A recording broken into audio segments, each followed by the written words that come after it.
하나님 말씀 함께 봅니다. 함께 보실 하나님 말씀은 구약 성경 열왕기하 8장입니다. 열왕기하 8장 16절 말씀입니다.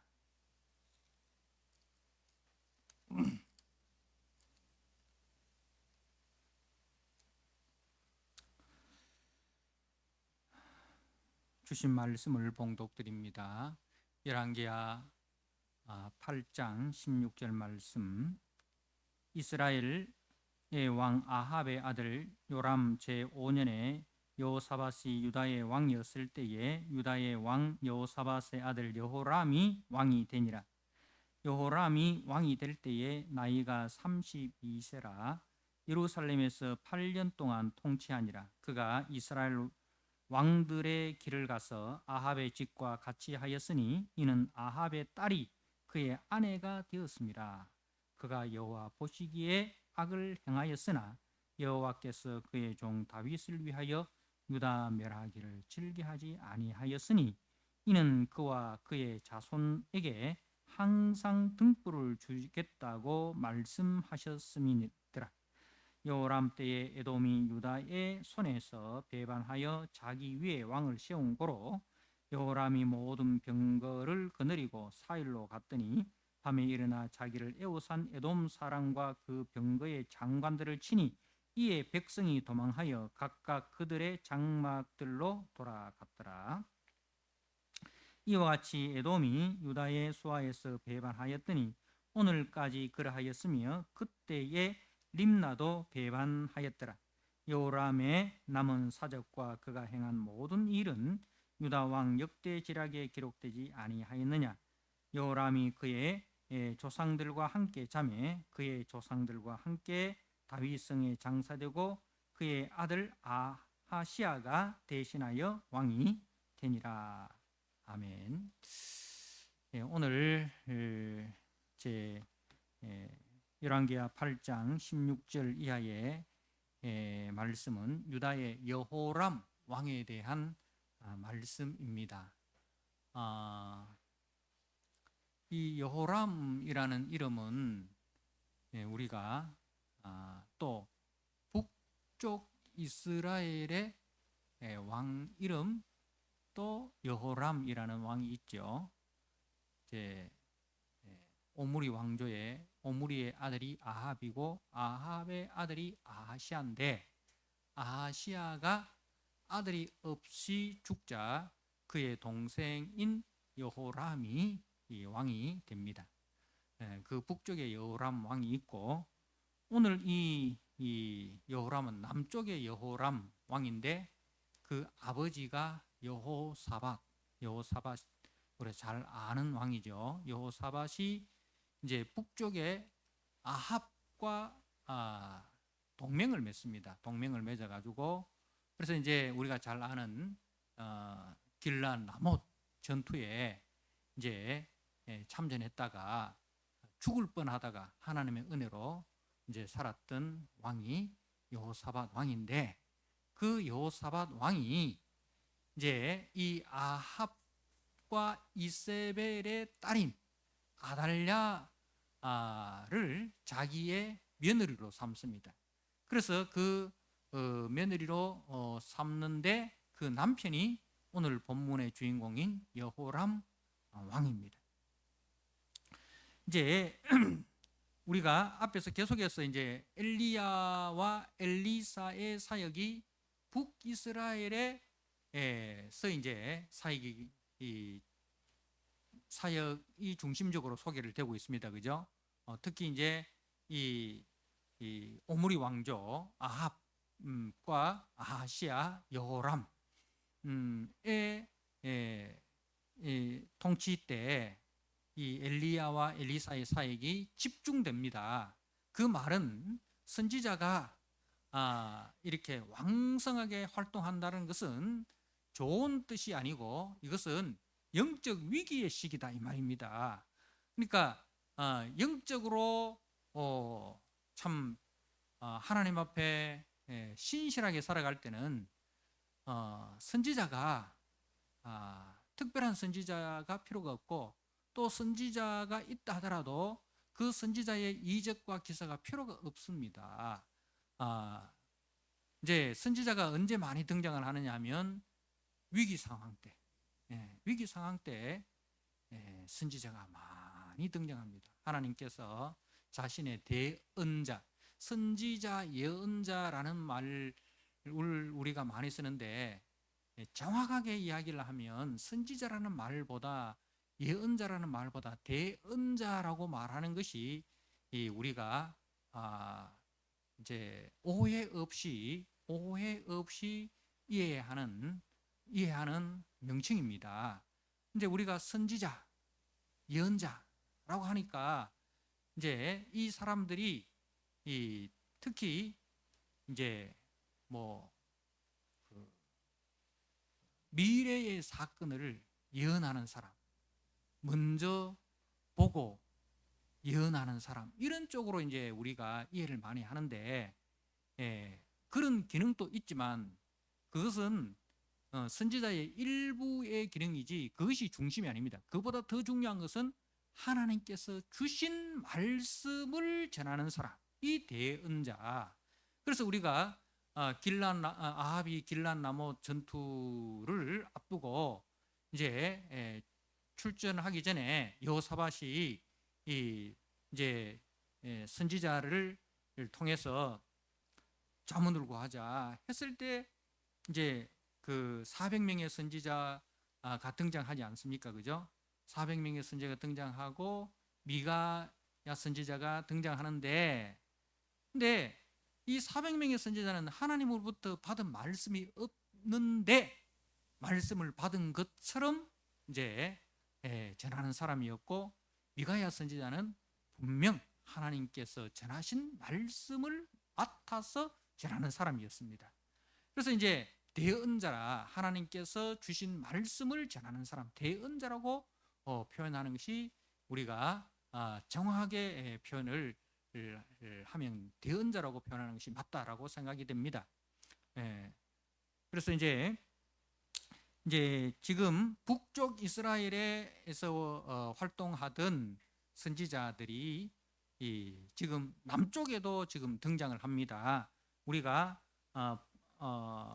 이제 이 열왕기하 8장의 이야기가 역대하 21장에 가면 똑같은 내용이 등장을 하는데, 그때 누가 등장하느냐면은 엘리야 선지자가 등장합니다. 엘리야 선지자가 등장을 합니다. 그러니까 오늘 본문에는 선지자가 등장하지 않지만 역대하를 보면 엘리야 선지자가 등장을 하는데, 그러니까 이 엘리야와 엘리사가 지금 남쪽도 돌봐야 하는 그런 상황이 되었다라는 거예요. 그러니까 북쪽뿐만 아니라 남쪽도 영적 위기의 상황이 되었다.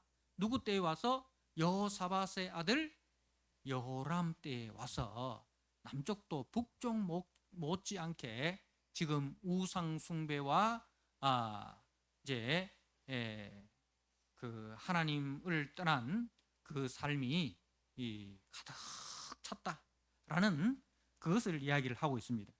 자, 오늘 16절에 이스라엘 왕 아합의 아들 요람 제5년에, 요람은 다른 말로 여호람입니다. 요람 제5년에 여호사밧이 유다의 왕이 되었을 때 유다의 왕 여호사밧의 아들 여호람이 왕이 되니라. 여호람이 왕이 될 때 나이가 32세라 예루살렘에서 8년 동안 통치하니라. 그가 이스라엘 왕들의 길을 가서, 그가 누구의 길을 갔다 했습니까? 이스라엘 왕. 이스라엘은 북이스라엘 이야기하는 거예요. 북이스라엘의 그 여로보암의 길을 갔다 이거죠. 남쪽 유다는 누구의 길을 걸어가야 합니까? 남쪽이든 북쪽이든 마찬가지지만 남쪽은 다윗의 길을 걸어가야 됩니다. 그죠? 다윗의 길을 걸어가야 되는데, 근데 이 여호람 때 와서는 다윗의 길이 아니라 북이스라엘의 여로보암의 길을 걸어가고 있다는 거죠. 다시 말해서 우상을 숭배하고 하나님을 반역하는 이제 자신들의 그 나라가 더 강한 나라가 되기를 소망해서 그래서 하나님을 버리고 이방 나라들과 혼인을 하고 이방 나라들과 동맹을 맺고 그렇게 강한 나라가 되고자 하는 그런 욕망이 꿈틀거렸다 이 말입니다. 그래서 아합의 집과 같이 하였으니, 그 아합의 집과 같이 했다는 것은 아합의 그 생각과 같았다. 아합의 가치관과 같았다. 아합의 가치관이 뭐예요? 강한 나라가 되기 위해서 그 시돈 나라와 이제 결혼 동맹을 맺고, 그래서 바알 숭배자들을 데려오고, 이 아합의 길로 지금 이제 가게 되었다. 그래서 아합의 딸 이세벨이 이세벨의 아합과 이세벨의 딸 아달랴가 그의 아내가 되었습니다. 그가 여호와 보시기에 악을 행하였다라고 되어 있습니다. 자, 우리가 역대하 21장 11절 말씀을 한번 보도록 하겠습니다. 역대하 21장, 열왕기하 다음에 역대하 나오죠. 역대하 21장 말씀을 한번 보도록 하겠습니다. 11절에 여호람이 또 유다 여러 산에 산당을 세워, 이 산당이라는 것은 바알을 섬기는 그 산당을 이야기합니다. 제 산당, 우상을 섬기는 산당을 세워 예루살렘 주민으로 음행하게 하고 또 유다를 미혹하게 하였으므로, 그러니까 여기에 이제 앞장선 사람이 누구냐면은 바로 아합과 이세벨의 딸 아달랴. 아달랴가 이제 그 일에 앞장을 선 거예요. 그래서 이제 이에 대하여 엘리야가 글을 보내어 책망을 합니다. 그 뒤에 말씀에 12절에 선지자 엘리야가 여호람에게 글을 보내어 이르되 왕의 조상 다윗의 하나님 여호와께서 이같이 말씀하시기를 내가 네 아비 여호사밧의 길과 유다 왕 아사의 길로 행하지 아니하고 오직 이스라엘 왕들의 길로 행하여 유다와 예루살렘 주민들이 음행하게 하기를 아합의 집이 음행하듯 하며 또 네 아비의 집에서 너보다 착한 아우들을 죽였으니 여호와가 네 백성과 네 자녀들과 네 아내들과 네 모든 재물을 큰 재앙으로 치시리라. 또 너는 창자의 중병이 들고 그 병이 날로 중하여 창자가 빠져나오리라 하셨다 하였더라. 그래서 이 여호람의 죄에 대해서 이제 책망을 합니다. 그 죄가 크게 두 가지로 나누면은 우상숭배, 백성들을 우상숭배 길로 빠지게 했고, 그리고 자기의 왕권을 강화하기 위해서 착한 형제들을 죽인 그 죄에 대해서 이제 책망을 합니다. 그래서 그 죄에 대한 이제 하나님의 심판으로 창자가 빠져나와 죽게 될 것이다. 그렇게 이제 엘리야 선지자가 편지를 써 보내었습니다. 거기에 이제 누가 아합 옆에 이세벨이 있었듯이, 그죠? 이 여호람 옆에 누가 있었습니까? 이세벨의 딸 아달랴가 있었다는 사실을 우리는 기억을 하셔야 됩니다. 자, 그럼에도 불구하고 오늘 열왕기하 8장 이제 19절 말씀에 보니까 여호와께서 그의 종 다윗을 위하여 유다 멸하기를 즐겨하지 아니하셨으니 이는 그와 그 자손에게 항상 등불을 주겠다고 말씀하셨습니다. 등불을 주겠다라는 말씀은 사무엘하 7장에 나오는 다윗 언약을 이야기합니다. 다윗 언약을 이야기하는 거예요. 그래서 다윗의 자손들이 이제 범죄할지라도 하나님께서 그 사울을 피하듯이 피하지 아니하시고 징계의 막대기로 징계하실 뿐이다. 이렇게 사울과 같이 그 왕조를 피하지는 않으시고 이제 사람 막대기와 인생 채찍으로 징계하실 것이다. 그렇게 하신 거예요. 그래서 이 등불을 주시겠다라는 것은 이제 그 다윗 왕조가 범죄할지라도 다윗 왕조가 계속적으로 이제 유지가 된다라는 말씀인데, 이 등불은 무엇을 상징하느냐 상징해서 하는 말이냐면 성전의 등잔대 있지 않습니까? 7 등잔대 나오죠. 그 등잔대를 두고 하는 말씀인데, 이 등잔대는 절대로 불이 꺼지면 안 되는 거예요. 그래서 이 등잔대는 하나님께서 이스라엘에게 주신 은혜를 이야기합니다. 이스라엘에게 항상 하나님께서 은혜를 베푸신다. 너희들이 범죄할지라도 하나님은 하나님의 은혜를 거두지 아니하시고 계속적으로 은혜를 베푸신다라는 그 하나님의 은혜를 상징하고, 그 다음에 두 번째로는 이 등잔 뿔은 이제 제사장들이 밤낮으로 이 등잔 뿔이 꺼지지 않도록 관리를 해야 됩니다. 그래서 좋은 기름을 사용을 하고 이제 등잔불이 꺼지지 않도록 심지를 돌보고 또 불똥을 걷어들이고, 이 말은 뭐냐 하면은 하나님의 은혜를 받은 자는 그 은혜에 합당한 헌신을 해야 된다라는 거예요. 이 두 가지 의미가 있습니다. 등잔불이 꺼지지 않는 것은 하나님의 은혜이면서, 그리고 그 은혜를 받은 자는 그 은혜에 합당한 헌신과 순종의 삶으로 나아가야 한다는 것을 이제 말씀을 합니다. 자, 여러분 아까도 이야기했지만 이제 하나님의 은혜와 성도의 헌신이 이렇게 조화를 이루어야 되는데, 그런데 하나님께서는 은혜를 계속적으로 베푸시지만 이 여호람은 그 하나님의 은혜에 합당한 헌신으로 나아가지가 않습니다. 하나님의 은혜에 대해서 합당한 은혜로 나아가지 않고 그 은혜에 대해서 끊임없이 변망득하게 행하고 있습니다. 그래서 그 결과로 이제 창자가 빠져나와 죽게 되는 그 심판을 받게 되죠. 자, 결국은 아까도 이야기했다시피 저들은 강한 나라를 세우기를 원하였습니다. 강한 나라를 세우기를 원해서 그 아합의 집과 혼인 동맹을 맺고 그리고 그렇게 바알을 이제 바알 신전을 세우고 바알을 숭배하는 일들을 했지만, 그러나 강한 나라가 아닌 어떤 나라가 됩니까? 악한 나라가 됩니다. 그죠? 자, 오늘 말씀에 이제 20절에 여호람 때에 에돔이 유다의 손에서 배반하여 자기 위에 왕을 세운 거로, 자, 이 말은 뭐냐면은 그 전까지는 이 에돔이 이제 다윗이 에돔 성을 치고 거기에 수비대를 세워둡니다. 그러니까 이 에돔은 다윗 때부터 지금까지 이 남쪽 유다의 속국이었어요. 남쪽 유다의 속국이었어요. 그런데 여호람 때 와서 이 에돔이 반란을 일으킨 겁니다.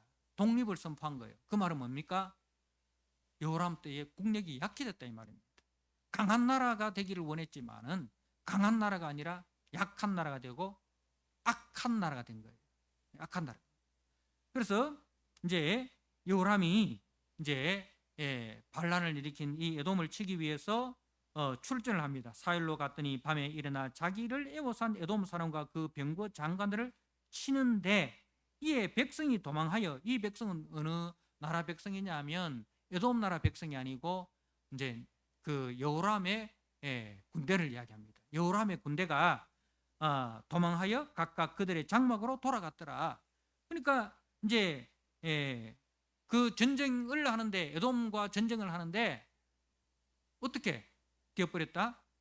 전쟁하다가 백성들이, 군사들이 다 도망해가 자기 집으로 돌아가 버렸다는 거죠. 그러면 전쟁에서 이기겠습니까? 졌겠습니까? 졌버렸다 이 말입니다.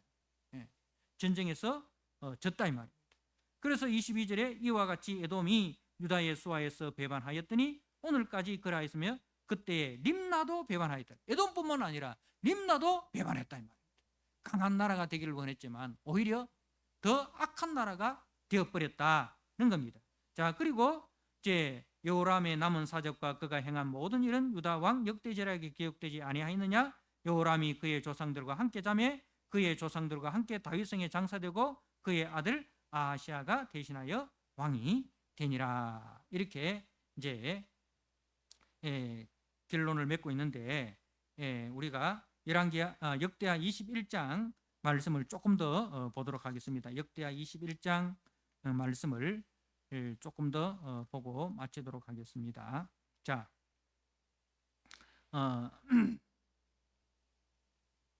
18절 말씀, 역대하 21장 18절. 이 모든 일 후에 여호와께서 여호람을 치사 능히 고치지 못할 병이 그 창자에 들게 하셨으므로 여러 날 후 이 2년 만에 그의 창자가 그 병으로 말미암아 빠져나오매 그가 그 심한 병으로 죽으니 백성이 그들의 조상들에게 분향하던 것 같이 그에게 분향하지 아니하였으며 여호람이 32세에 즉위하고 예루살렘에서 8년 동안 다스리다가 아끼는 자 없이 세상을 떠났으며 무리가 그를 다윗성에 장사하였으나 열왕의 묘실에는 두지 아니하였더라. 그러니까 그 죽음에 대해서 어떻게 사람들이 안타까워하지도 않고 하나님도 그 죽음에 대해서 이제 안타까워하지도 않고, 무슨 말입니까? 사람들이 하나님도 그 백성들도 그를 버렸고 기억하지 않았다는 말씀입니다. 하나님의 말씀에 불순종한 그 왕에 대해서 하나님도 기억하지 않고 백성들도 기억하지 않았다.